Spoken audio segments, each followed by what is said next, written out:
As my eyesight began to adjust to the serene yet eerie woodland surrounding me, my imagination started to create varying shadowy figures from all angles. My eyes repeatedly and intensely fixated on the uncanny nothingness that I'd conjured from a lifetime of watching horror movies and late-night Reddit scrolling. I quickly turned my torch back on. I kept forcing my inner monologue to at least attempt to comfort me. "This is what you came for," I would weakly chant in my head. The truth is, I was ill-prepared and stupid for putting myself in this situation in the first place. I come from a rural town, but that was nothing compared to what I was now faced with. Millions of acres of a US national forest overwhelmed me, as they would most. If only that anxiety was the pinnacle of what I experienced that night. My wife, she had recently passed, and her life insurance policy left me with a little money spare. We had always talked about going to the States together, to go into one of these ancient forests, just to see whether we might be one of the lucky ones who might catch a glimpse of something seemingly otherworldly. 4 weeks ago, I'd decided that now I could afford it, I'd go and search for the both of us. I booked a cabin on Airbnb, and I got on the first flight that I could. When I landed and got through passport control, I hired a car and made my way to my destination, only stopping to devour what can only be described as the most overindulgent plate of what locals would call breakfast that I've ever seen. I arrived at the cabin after about 5 hours on the road. I had been in communication with the owners since I landed, and they said there was no need for me to meet them. They explained that they'd stocked the fridge and left the keys on the kitchen counter, along with some other menial information. The lane up to the cabin was rough, and the journey, it had been exhausting. I dropped my bags in the doorway and walked back outside to take in the environment around me. I was in the middle of these great woods, completely alone, and miles from any kind of civilization. I had made it. I went back into the cabin and I lay down on the camp bed. I set an alarm for a few hours' time so I would wake up at 9 p.m. It wasn't like I needed to do anything until it got dark anyway. That was when they were most active. When I woke up, I got dressed into frankly inappropriate attire for traversing the woods. It was summer, so I wasn't overly worried about the elements, but I still looked at my cheap utility boots, thinking they likely were not up to the task. I then packed a rucksack with some food and water, a first aid kit and bear spray, all of which I found in the cabin. I grabbed my torch, which was the only item in my pack I felt any sort of confidence in, and I set out. Before I left, I did look back over my shoulder at what I assume was an old hunting rifle. It was hanging just above the log burner. But I've never even held a gun, let alone shot one, and I wasn't expecting to need to shoot anything anyway. I walked along a trail in the forest for a few miles and, much to my dismay, I saw very few signs of anything at all. I couldn't even really hear much, aside from my own footsteps and the odd rise in the wind, which wasn't very loud, even at its peak. Wildlife seemed non-existent, and I did my best to ignore the nagging voice in my head telling me that I'd come all this way for nothing. Eventually, I came to a small clearing, which is when I decided I would sit and wait to see if anything would come to me, rather than continuing to trudge further through this unfamiliar land and further from my cabin. I turned my torch off. I figured that nothing would come towards me with this giant beam of light penetrating the circling tree line. That's when I first began to feel fear, as my mind began to race. I turned the torch back on. I felt guilty for doing so, Like I was already letting fear get the better of me, like I was letting myself or my wife down. I thought to myself, I'll turn it back off in a minute. I'll just check the perimeter first. The trees surrounding the clearing were around 20 feet away, and I was right there in the middle of them. As I turned to my left, slowly moving my torch along and squinting, I saw two hands grasping a tree and the top of what looked like a head pointing out. At first, I was taken aback and frozen in fear. My torchlight remained fixated on the figure. I had decided that this was definitely real, and I came to the conclusion that it looked human. I called out, "Hey, is someone there?" "You don't want to be here." The response to my call was louder than I'd anticipated it to be. My brain once again raced, my inner monologue no longer offering any sort of comfort. Here we bloody go, I thought to myself, defeatedly. The wrong turn movies and stories that I'd read on feral men in the woods all came rushing to mind. I'm staying at a cabin north of here. I just wanted to take a walk," I exclaimed back to the man. The figure revealed itself into the night. It was a man, dressed in what looked like muddied rags. He was barefoot, and his arms and legs were mostly exposed. He had scraggly grey hair and a thick beard. He was older and thinner than your average person. He was quite pale and looked malnourished, as if he'd been out here for some time. He stood in front of the tree that he'd appeared from behind. "Where are you from?" he said, matching the volume and tone that I'd projected to him. "I'm from Australia," I quickly replied, still pointing my torch firmly in his direction. I remember thinking that he didn't seem to mind the high-powered beam of light that was shooting straight into his eyes. "And what are you really doing out here?" I paused. Maybe he just lived here off-grid and he could help me find what I was looking for. Then again, he could react differently. I had no idea how he would react. I had no idea what this man was even doing here, and I wasn't sure I wanted to. But I did decide to tell him what I really wanted. Just as I was about to explain, the man sharply turned his head to look behind him from the tree he'd appeared from, as if he'd heard something or sensed something that I had not. He took one look back at me, and I saw that his face had changed from a curious gaze to a look of pity. He turned back the way he came, and he began to walk, briskly, making almost no noise as he did. He knew something. He'd seen something. Up until this point, the interaction had happened so fast that I had not had time to reflect. But my gut told me, to see what I wanted to, I would need to follow. He never looked back, not once, as we moved through the forest further and further away from the cabin. He never stopped or went out of sight. I stayed a good 10 feet behind him, and I kept the torch on him at all times. I was aware that I could well be walking into danger, but something inside was dragging me after him. I followed for only about 20 minutes. It was mostly uphill, and we came to a small cliff top with about a 30-foot drop overlooking more seemingly endless trees below, only visible due to the almost full moon and clear sky. The man sat, and he stared into the darkness in front of him.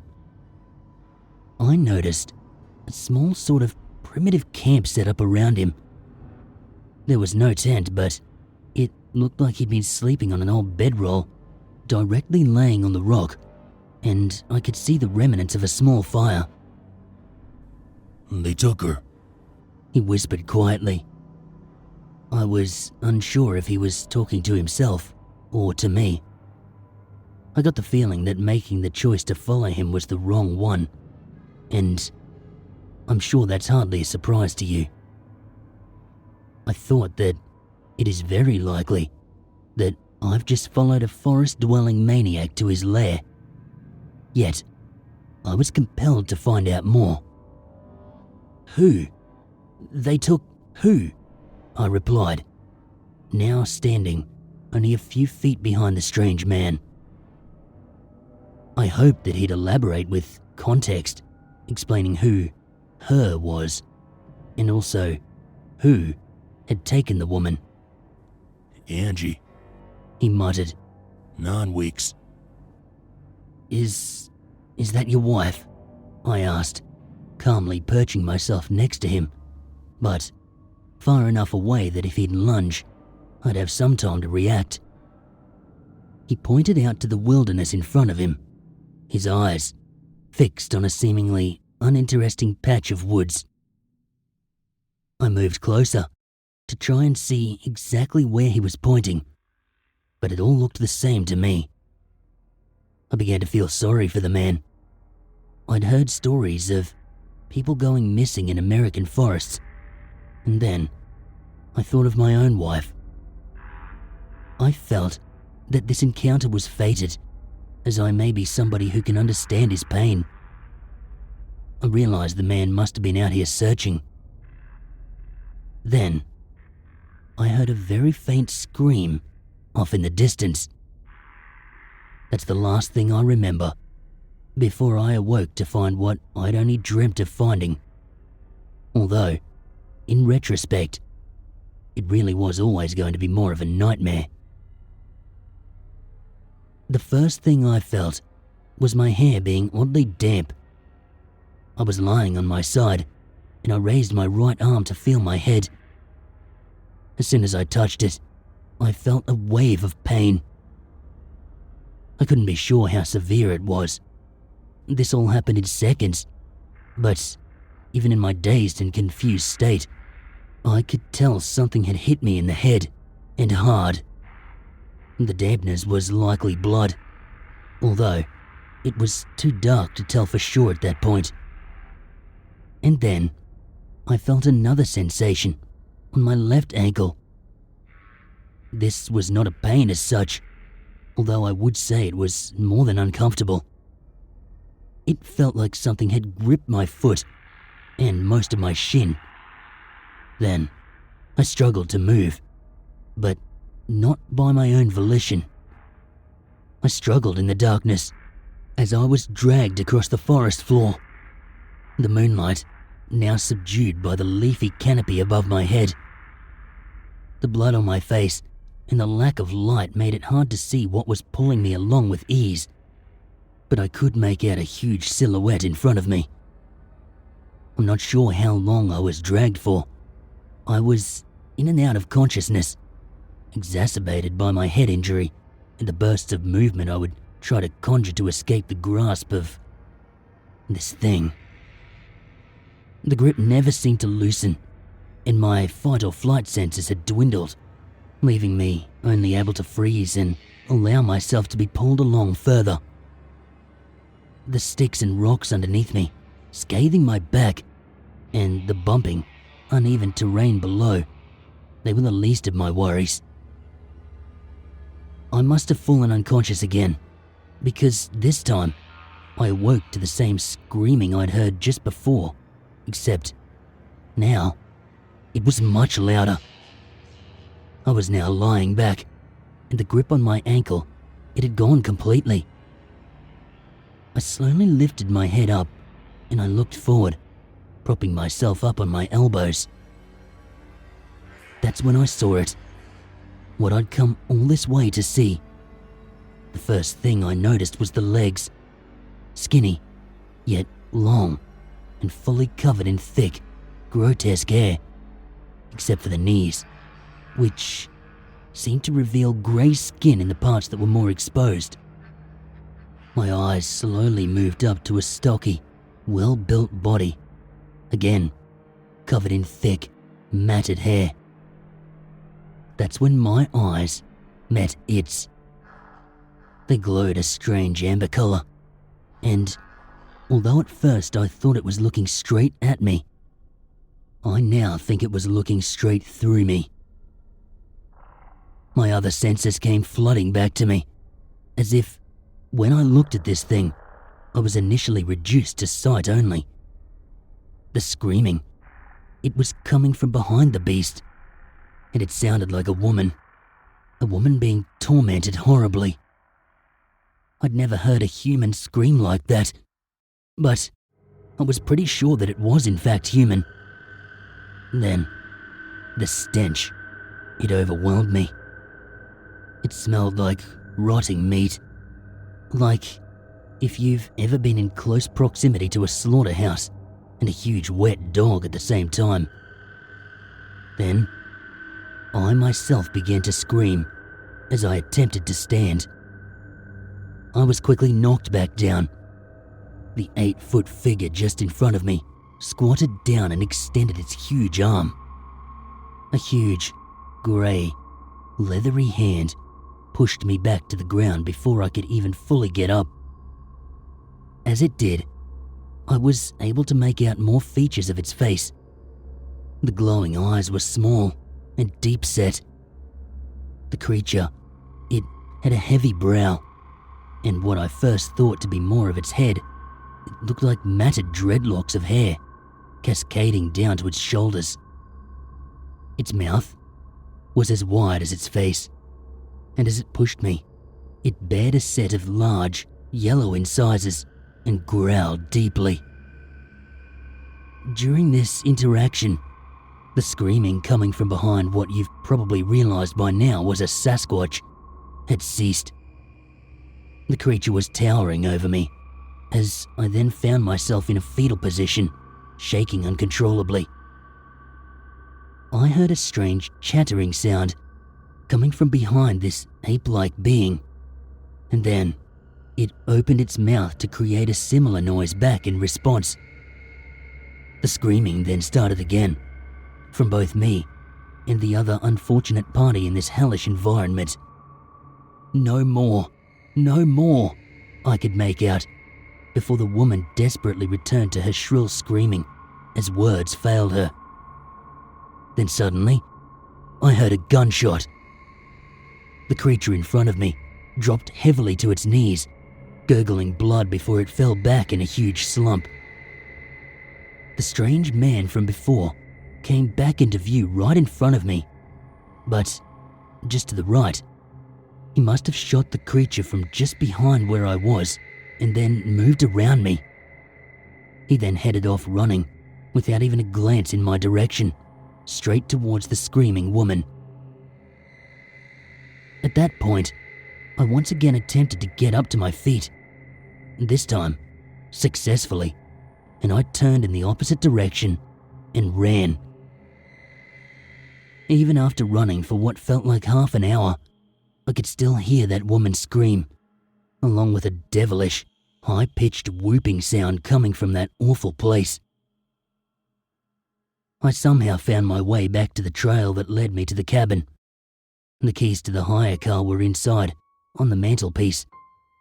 I burst through the door, my eyes stinging from sweat and blood, and my breathing intense and erratic.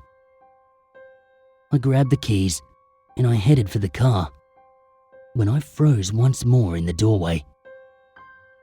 I turned my head again to where the rifle was once suspended, yet it was no longer there. I barreled into the car and I took the lane back towards the town that I'd passed a few miles before. I woke up in the hospital the next day. The doctors told me that I'd passed out at the wheel due to shock.